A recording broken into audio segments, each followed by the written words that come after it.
Hey friends, welcome back. This is going to be the final video for under construction for the Toy Box Destruction Floor 2 that I've been working on. After the last video, we were still having trouble with the enemy waves generating and going through the progression from 1 to 2 to 3 to boss. So I've got that figured out and fixed, and here's how we ended up doing it. And by we, I mean I. We're going to put a case button here in the alleyway, and then when that button is pressed, it will manually launch the enemy wave, which will automatically increase the count by 1. At the same time, when that button is pressed to launch an enemy wave, I don't want the case button to remain open where it could be accidentally hit by fire or something like that. Where did it go? As soon as I can find it. Oh, there we go. So what I want is when the button is pushed, the action button is pushed, I want it to close the case button so that it cannot be pressed again, accidentally launching the next wave. Does that make sense?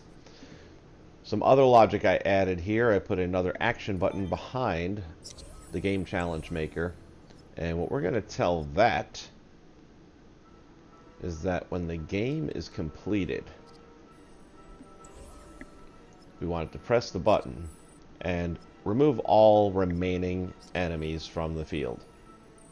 So once you beat the boss, if there's still a couple of stragglers out there, they're gone too. The boss is your #1 challenge in the game, so therefore once you've beaten the boss, you've beaten the game.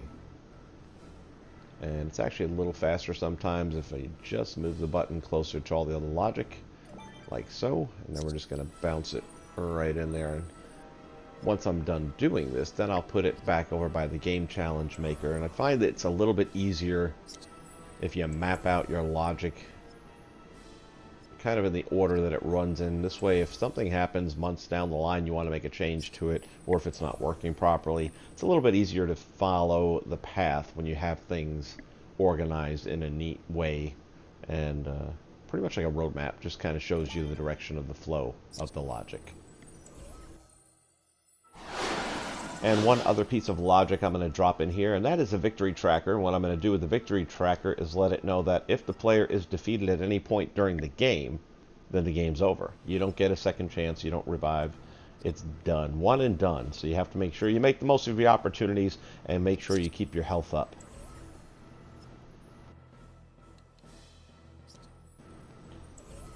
Okay, finally, the last piece of logic I'm going to drop in here, and that is going to be our radar. And it's going to let us know when to go back and press the case button to launch the next wave. So since there's no longer any text creator available, we've got to improvise a little bit. So I'm figuring a little on and off light basically is going to do the job of saying move on to next wave or something to that effect.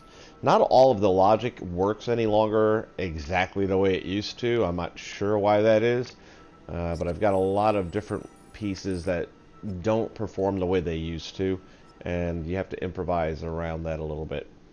So in this case, the case button should be deactivated once you launch the next wave, and it is for like 10 seconds. It doesn't stay deactivated. So theoretically you could go back and press it again and generate the next wave, even though you haven't defeated the one before it.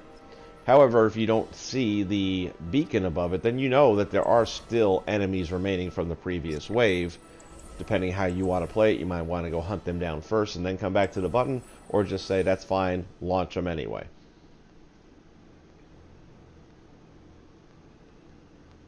And I'm also going to put the beacon a little bit higher in the air. This way you should be able to see it from wherever you're at on the map, in case you get a little lost, so to speak. It'll be easier to find it. And then I'm going to take the toy box tool and I'm going to place it right below the beacon. Okay, everything else I did after that was more about just kind of fleshing out the rest of the map and making it look like you're in the middle of a city and amidst all this chaos that is going on. So I'm just going to put a bunch of buildings and I'm going to sink them just below the surface of the terrain. If you ever manage to find a game where you can glitch into the back areas of their maps, you'll see that they do the same trick quite a bit. And it's just to make this set look fuller and the map look thicker and deeper. So that's kind of what we're doing here. And then in this courtyard area, I'm just going to fill in some of this wide open area Gonna decorate it up a little bit better and make it look cool. And here's some of the actual gameplay. It does work at this point.